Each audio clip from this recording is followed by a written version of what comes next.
Hey, I'm Eric. I'm listening to 100 albums in 100 days. For all the details on what I'm doing and why, check out the video pinned in my profile.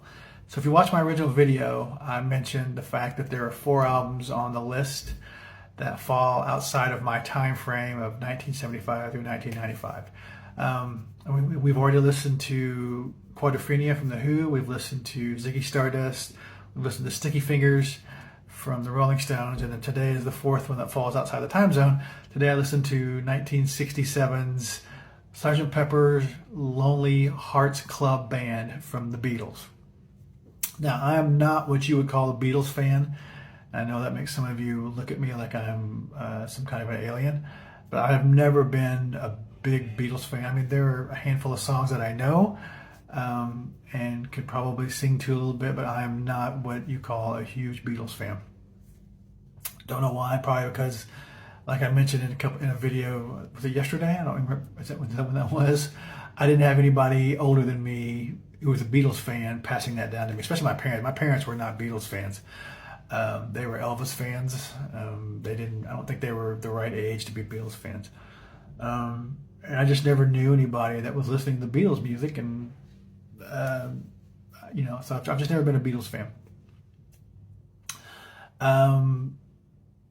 But I've always been curious about this album, and so I put it on the list. I know there was a movie that went along with it with Peter Frampton and the Bee Gees, and I don't remember who else is in there. I don't know who else is in there. Haven't seen that. I've seen clips, but haven't seen the whole thing. And I had not heard anything from this album, except for Lucy in the Sky, and that's about it. And Sgt. Pepper's, the title track. So I'm going to be honest with you. The first time I listened to it, I did not get it. I thought it was noise. Just did not get it. And when I got to the end of it, I'm like, that cannot be. How can this album be as popular as it is, and me just completely miss it? So I listened to it again, straight through. And for some reason, the second time through, I started to get more of it, if that makes any sense. There's about a 6-song span right in the middle where it just hit me, and I got a lot of the songs.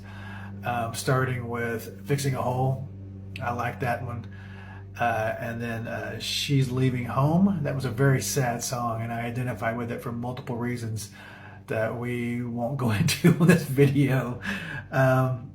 And then "For the Benefit of Mr. Kite" is just weird enough that I liked it, if that makes sense. It was just so weird that I actually liked it.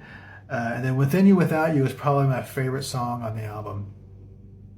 But I didn't like that much until I listened to it again a third and fourth time. And sorry about the noise of the guy mowing the lawn outside the window.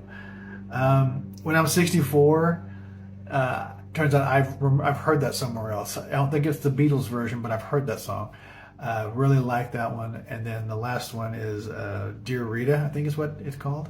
That 6-song span I really enjoyed after listening to it again, and then those 6 songs again a third time. So it took a couple times to listen, but I finally caught on to the album. There's still parts of it that I do not get. I realized it was written on while they were taking LSD. I get that, which makes a lot of sense. But there's just some of the songs I don't get, and there's some of it I don't. Some of it just was jarring. The way it would change time signatures and rhythms, and just some of the lyrics, which is okay. I mean, I found a 6-song span in there that I really enjoyed. And it was worth listening to multiple times just to get to that point. I'm glad I did it. I think it says to me that I'm able to listen to something enough times to figure out why everybody likes it. And so those 6 songs were great for me. I really liked them. I don't know that I'll ever listen to this album again. I don't know that I'll listen to the Beatles any more than I do now. But at least I was able to listen to this all the way through finally. I remember there was, I think I've mentioned this before, in the early 80s, the Satanic Panic, and that's why I wasn't allowed to listen to music, and there was some other things that I've mentioned in other videos about that. I think I remember hearing something during that time about the album cover of this album. I don't know who all's on the cover. I need to go look that up and see. But I remember people saying that there's somebody or somebodies on the cover of the album that are maybe Aleister Crowley's somewhere in the crowd. I don't remember. I need to look that up. But I do remember people making a big deal about the album cover as far as the Satanic Panic goes. But I don't remember why or what it was about. I need to look that up.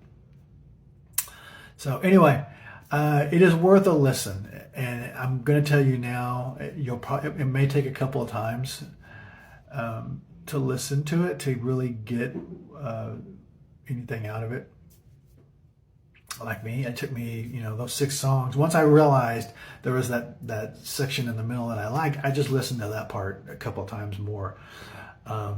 So starting with Fixing a Hole and ending with Dear Rita, I think is what it's called.